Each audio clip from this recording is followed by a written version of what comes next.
Morning बच्चों, आज हम अध्याय 5 यूक्लिड का ज्यामितीय परिचय पढ़ेंगे। इसमें यूक्लिड की परिभाषाएं हैं।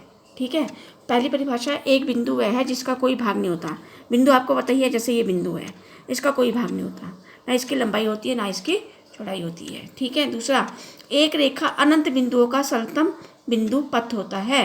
एक रेखा, ये देखिए, बिंदु बिंदु को जोड़ते जाएंगे तो आपसे क्या बनेगी, इससे रेखा बन जाएगी। ठीक। फिर है, एक रेखा के सिरे बिंदु होते हैं। आपके पास ये रेखा है, इसके सिरे क्या है, आपके बिंदु हैं। फिर है, चौथा है, एक सरल रेखा शून्य चौड़ाई तथा अनंत लंबाई वाला एक आदर्श वक्र है।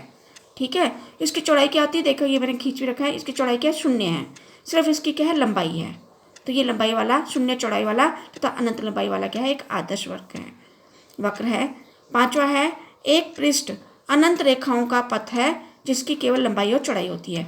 ये देखिए, जो पृष्ठ होगा ना आपका, ये ऐसे करके एक ये क्या है, अनंत लंबाइयों वाला क्या कहते हैं, अनंत लंबाइयों का पथ है।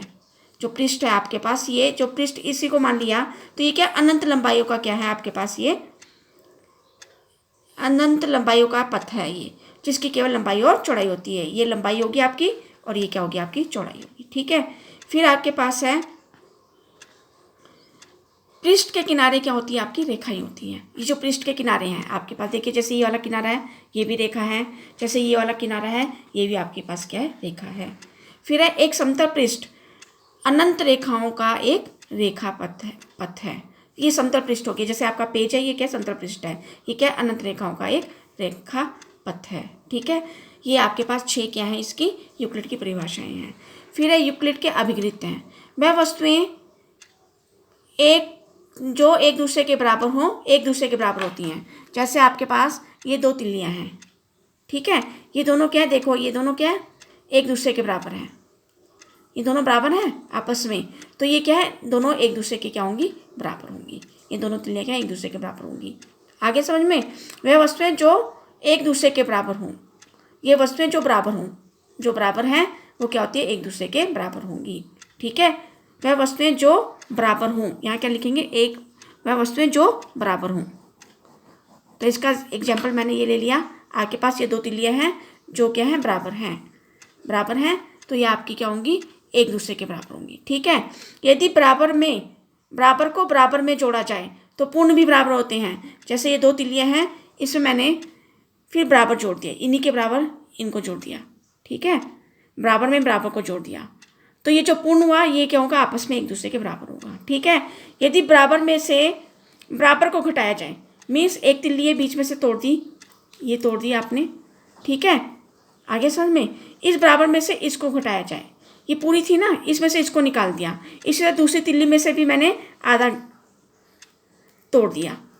ठीक है। ये पूरी तिल्लियाँ थी, इसमें से बराबर को क्या कर दिया, निकाल दिया, तो ये आपस में क्या होंगी, बराबर होंगी। ठीक है। फिर आपके पास वह वस्तुएं जो परस्पर संपाती हो, एक दूसरे के बराबर होती हैं। तो इसके लिए आप ये अपनी हथेली ले सकते हो। ये क्या, एक दूसरे के क्या है, संपाती हैं, तो ये हथेलियाँ क्या है, एक दूसरे के बराबर हैं। फिर पूर्ण अपने भाग से बड़ा होता है, ये आपको पता ही होगा। जो पूर्ण है, ये आपके पास ये पूर्ण है, ये माना इसका भाग है। ठीक है। ये तो ये क्या है, पूर्ण क्या है, इस भाग से क्या है, बड़ा है। पूर्ण अपने भाग से क्या होता है, बड़ा होता है। एक ही वस्तु के दोगुने परस्पर बराबर होते हैं। अभी मैंने करके भी दिखाया था। जैसे दो तिल्लियाँ ले ली आपने, अब दो तो मैंने तोड़ दी हैं। तो इसी तरह से ये एक वस्तु है, इसका दुगना ये हो गया, तो ये क्या है, फिर एक वस्तु ली, फिर उसका दुगना लिया, तो दोनों आपस में क्या होंगे, बराबर होंगे। एक वस्तु के आधे परस्पर क्या होते हैं, बराबर होते हैं। जैसे ये है, पूरी वस्तु थी, पूरी ये थी, इसका आधा कर दिया हमने। ठीक है ना, ये आधा भाग हो गया। ये पूरी वस्तु है आपके पास, ये पूरी है तिल्ली, यहाँ के पास पूरी तिल्ली है, इसके 2 पार्ट कर दिया आपने तिल्ली के। ठीक है। तो ये आधे क्या होंगे, परस्पर बराबर होंगे। Thank you.